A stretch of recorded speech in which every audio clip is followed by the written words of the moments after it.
اس لیے ڈر کے مارے کچھ بول نہیں پائی۔ تو جانتا تو ہے وڈیرے کتنا ظالم انسان ہے، اور وہ گاؤں کے لوگوں کو انسان سمجھتا نہیں ہے بلکہ کوئی بھیڑ بکری سمجھتا ہے۔ اگر میں اس وقت مزاحمت کرتی تو شاید وہ مجھے بھی اٹھا کر لے جاتا یا جان سے مار دیتا۔ مجھے معاف کرنا، میں نوری کو نہیں بچا پائی۔ نسرین نے افسوس بھرے لہجے میں کہا۔ تو رب نواز کا خون کھول اٹھا اور وہ کہنے لگا، میں سمجھ سکتا ہوں کہ تم اکیلی عورت کیا کرتی، لیکن تمہارا شکریہ، تم نے مجھے بتا دیا۔ اب میں وڈیرے کو زندہ نہیں چھوڑوں گا۔ آخر اس کی ہمت کیسے ہوئی میری عزت پر ہاتھ ڈالنے کی اور مجھے اس طرح خوار کرنے کی؟ یہ کہہ کر رب نواز غصے سے گھر سے باہر نکل آیا، جبکہ سغرا بھی اس کے پیچھے لپکی، کیونکہ نوری اس کی بیٹی جیسی تھی اور بچپن سے ہی سغرا نے اس کی دیکھ بھال کی تھی۔ رب نواز سیدھا ڈیرے کی حویلی کے باہر آ گیا اور اونچی اونچی آواز میں بولنے لگا، ارے او ظالم انسان، باہر نکل، کہاں چھپ گیا ہے تو؟ کہاں بیٹھا ہوا ہے؟ ادھر آ، سامنے آ کر مجھ سے بات کر۔ تیری ہمت کیسے ہوئی میری بیٹی کی عزت پر ہاتھ ڈالنے کی اور اسے میرے گھر سے اٹھانے کی؟ تو ہوتا کون ہے ہمارے ساتھ یہ سب کچھ کرنے والا؟ رب نواز نے بڑے غصے سے وڈیرے کے گھر کے باہر کھڑے ہو کر جب زور زور سے کہا تو وڈیرا بھی اپنی مونچھوں کو تاؤ دیتا ہوا حویلی سے باہر نکلا اور رب نواز کو کہنے لگا، رب نواز، تیری اونچی آواز میرے کانوں تک نہ ٹکرائے۔ تو جانتا نہیں کہ میں کون ہوں، اور تیری ہمت کیسے ہوئی میرے گھر کے باہر آ کر اس طرح واویلا مچانے کی، جبکہ تو ایک عام سا کمی کمین ہے، کمی کمین ہی بن کر رہ۔ پاؤں کی جوتی کبھی سر پر نہیں رکھی جاتی۔ وڈیرے کی بات سن کر رب نواز سلک اٹھا اور کہنے لگا، اگر پاؤں کی جوتی سر پر نہیں رکھی جاتی تو میری بیٹی کو میرے گھر سے اٹھانے کی تمہاری جرت کیسے ہوئی؟ کیوں تم نے یہ حرکت کی؟ اللہ تمہیں اس کے لیے کبھی معاف نہیں کرے گا۔ رب نواز نے اپنی قمیض کی جوڑی بنا کر وڈیرے کو بد دعا دی اور کہنے لگا، خدا تمہیں غارت کرے، جس طرح تم نے میرا دل دکھایا ہے اللہ تیرا بھی دل دکھائے اور تجھے بھی اسی طرح ذلیل اور رسوا کرے، تو بھی ساری زندگی اسی طرح تڑپتا رہے۔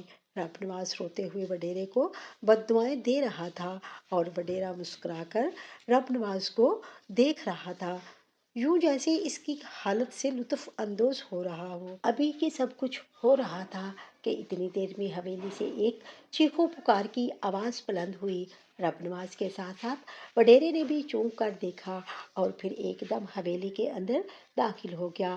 چیخو پکار کی آواز بلند ہوتی گئی اور ان آوازوں میں اور آوازیں شامل ہوتی گئیں۔ رب نواز کا دل بھی جیسے کسی نے اپنی مٹھی میں لے لیا اور وہ بے اختیار حویلی کے اندر بڑھتا چلا گیا، لیکن اندر کے منظر نے رب نواز کے قدموں تلے سے زمین نکال دی تھی۔ رب نواز کا تعلق سندھ کے ایک اندرون گاؤں سے تھا جہاں پر زندگی کی بنیادی سہولیات کا بھی فقدان تھا۔ رب نواز اپنی بیوی کے ساتھ اور ایک چھوٹی سی معصوم بچی کے ساتھ بڑی اچھی زندگی گزار رہا تھا۔ گاؤں کی سادہ سی گھریلو زندگی میں ان کی ضروریات بھی محدود تھیں۔ رب نواز گاؤں کے ہی وڈیرے کی زمینوں پر محنت مزدوری کرتا اور وہاں سے روزانہ کی بنیاد پر اسے کچھ اناج مل جاتا جس کے ساتھ وہ اپنے گھر کی روزی روٹی چلا رہا تھا۔ رب نواز کی بیوی سلائی کڑھائی کی ماہر تھی اور وہ گھر پر بیٹھ کر کپڑے کڑھائی کرتی جس کے بدلے میں اسے معقول اجرت مل جاتی۔ یوں دونوں میاں بیوی قناعت پسندی کے ساتھ اپنا وقت گزار رہے تھے، لیکن اچانک ہی گاؤں میں ہیضے کی وبا پھوٹنے کی وجہ سے رب نواز کی بیوی بھی اس وبا کی لپیٹ میں آ گئی۔ ہیضے کی وبا نے جہاں بہت سارے لوگوں کو اپنی لپیٹ میں لیا، وہیں پر رب نواز کی بیوی اس وبا کے زیر اثر اس دنیا سے ہی کوچ کر گئی۔ اس کے جسم کا پانی ختم ہو گیا تھا اور چونکہ اس علاقے میں پانی کا فقدان تھا اور اچھا اور صاف پانی پینے کو نہیں ملتا تھا، اسی وجہ سے رب نواز کی بیوی جان پر نہ ہو سکی اور انتقال کر گئی۔ اس وقت نوری صرف 5 برس کی تھی۔ رب نواز کے لیے یہ ایک بہت بڑا صدمہ تھا، ایک کٹھن وقت تھا جس کی بدولت وہ گہرے دکھ میں مبتلا ہو گیا۔ جہان سے پیارا ساتھی اس دنیا سے چلا گیا اور رب نواز دن رات اسے یاد کر کے روتا۔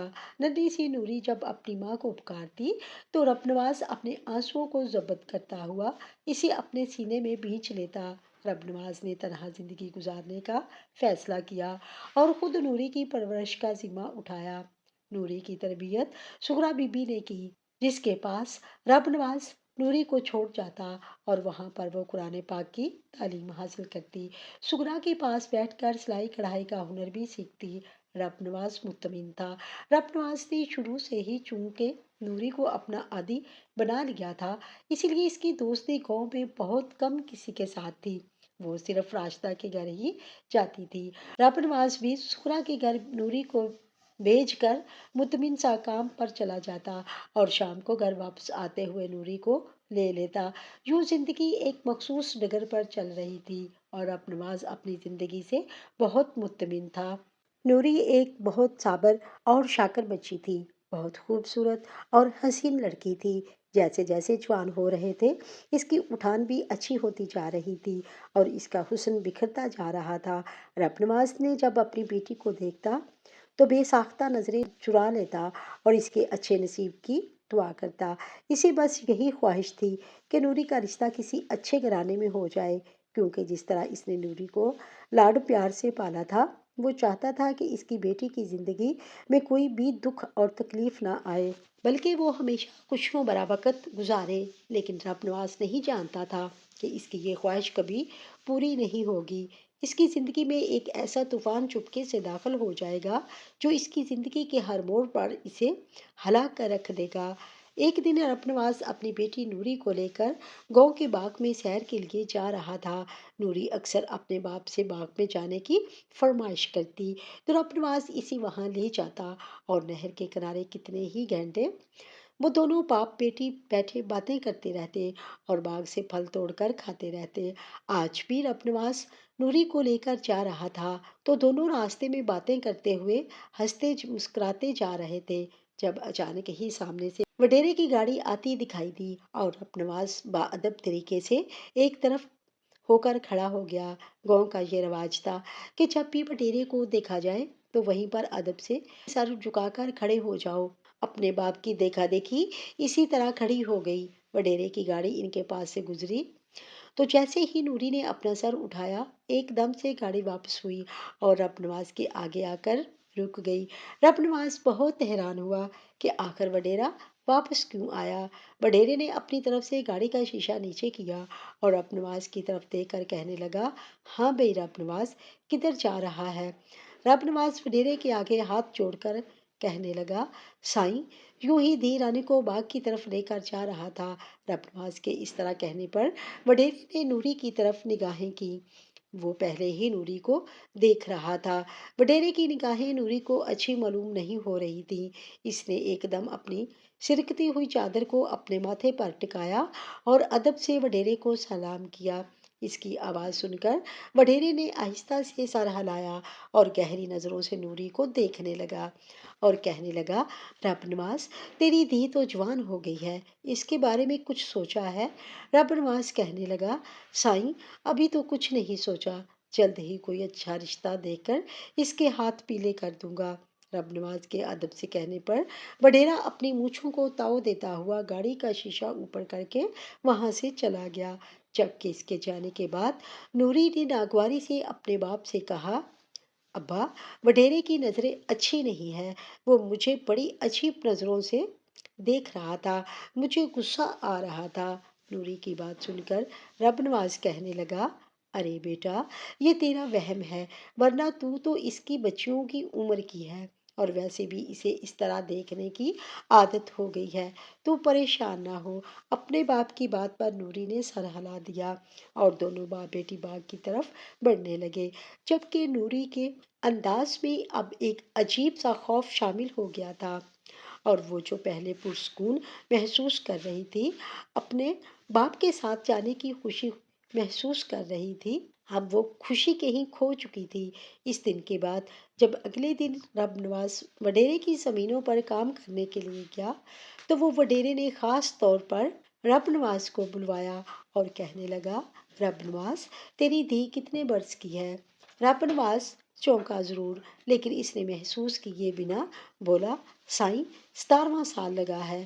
یہ سن کر وڈیرا کہنے لگا، ٹھیک ہے، اس کے لیے کوئی رشتہ دیکھ اور جہیز وغیرہ کی فکر نہ کرنا۔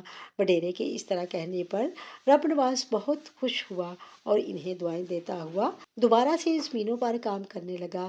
رب نواز کو خود نوری کے رشتے کی بہت زیادہ فکر تھی، لیکن وہ بھی نوری کو اتنی جلدی خود سے دور نہیں کرنا چاہتا تھا، کیونکہ اس کے پاس باہت نوری کا رشتہ تھا اور وہ اس رشتے کو جلد کھونا نہیں چاہتا تھا۔ اس دن کے بعد سے وڈیرا اکثر رب نواز کو بلوا لیتا اور ادھر ادھر کی باتوں کے بعد نوری کا پوچھنے لگتا، اور رب نواز اپنی سادگی میں اسے بتا دیتا۔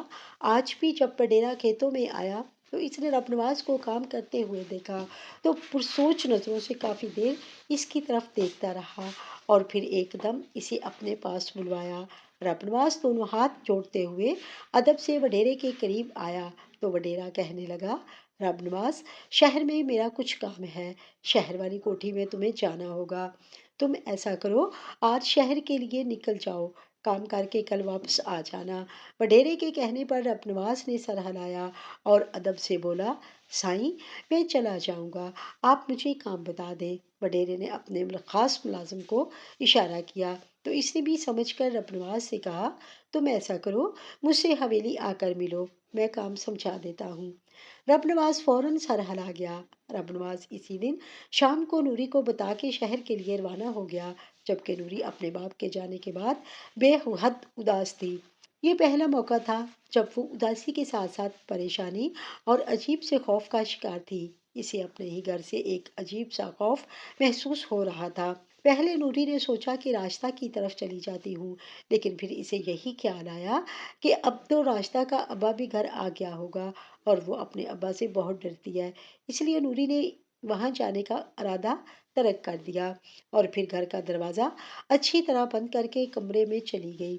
کچھ دیر ٹی وی لگا کر ادھر ادھر دھیان کرتی رہی، لیکن نہ جانے کیا بات تھی، آج اس کا دل عجیب طرح سے بے چین تھا۔ اور پھر تھوڑی ہی دیر کے بعد جب دروازے پر ایک زوردار دستک ہوئی تو نوری بے اختیار چونک اٹھی، گھڑی پر نگاہ کی تو 10 بج رہے تھے اور گاؤں میں رات 10 بجے کا وقت بہت زیادہ ہوتا ہے۔ اس وقت تک آدھا گاؤں سو چکا تھا۔ نوری حیران ہوتی ہوئی دروازے پر آئی اور احتیاطاً پوچھا، کون ہے؟ تبھی دروازے کے باہر سے آواز سنائی دی، وڈیرے کی حویلی سے آیا ہوں، یہ کچھ سامان ہے، پکڑ لے۔ نوری نے یہ سن کر حیرانی سے کچھ دیر سوچا، لیکن پھر دروازہ کھول دیا اور دروازہ کھولتے ہی وڈیرا ایک دم اندر داخل ہوا اور نوری سے کہنے لگا، اتنے دنوں سے تمہیں حاصل کرنے کا سوچ رہا تھا اور آج موقع ملا ہے، بڑی مشکلوں سے تمہارے باپ کو شہر بھجوایا ہے، اب میں یہ موقع کھونا نہیں چاہتا، چلو میرے ساتھ چلو، میں تمہیں حویلی لے کے جا رہا ہوں، وہاں تمہیں رانی بنا کے رکھوں گا۔ وڈیرے کی بات سن کر نوری کے قدموں تلے سے زمین نکل گئی اور وہ کہنے لگی، خدا کا واسطہ ہے سائیں، مجھ پر رحم کریں، آپ مجھے حویلی کیوں لے کر جا رہے ہیں؟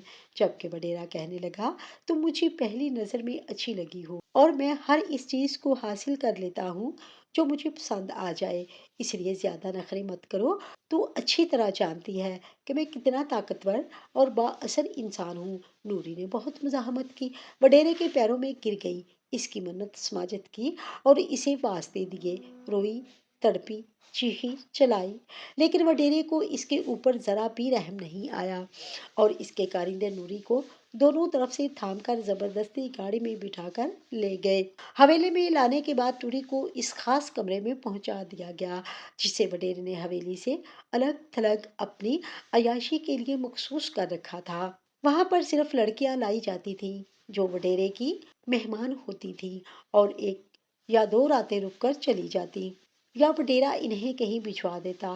نوری اس کمرے میں خوف زدہ حالت میں بیٹھی ہوئی تھی اور وہ شدید پریشان تھی، اپنے باپ کو یاد کر کے رو رہی تھی اور بار بار مدد کے لیے پکار رہی تھی، لیکن حویلی کے اسی حصے کی طرف کوئی آتا جاتا ہی نہیں تھا سوائے وڈیرے کے چند خاص ملازموں کے جو اس کے سارے کالے کاموں سے واقف تھے۔